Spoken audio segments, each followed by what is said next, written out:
लागता गरमी ही छूटे पसेना जाई ना बहबी डोलवलो पे पेना।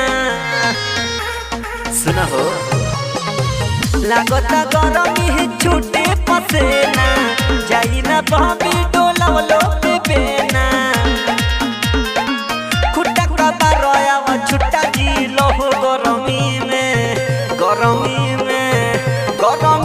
होई गन्ना के रस पी लहो गरमी में होई गन्ना के रस पी लहो गरमी में।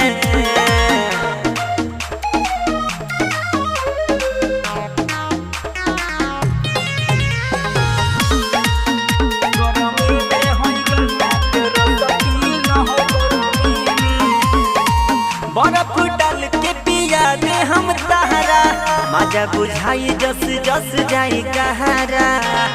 अरे टेंशन काहे लेता रू पैसा ना लगी। बर्फ डाल के पिया दे हम तहरा मजा बुझाई जस जस जाई कहारा। बोल फल है पर कलेबू पुदीना खुट्टा का बारोया व छुट्टा जी लहो गरमी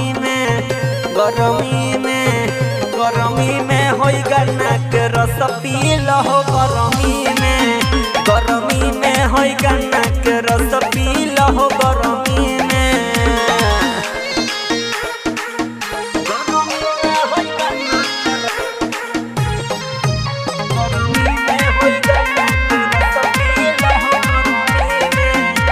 म्यूजिक बाय संतोष सिंह।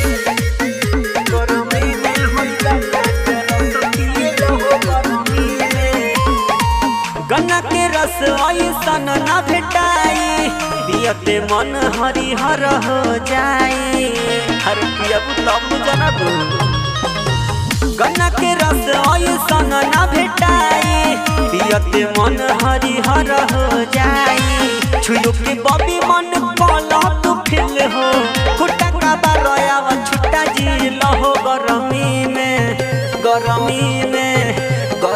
में होई गन्ना के रस पी लहो गरमी में होई गन्ना के रस पी लहो गरमी में।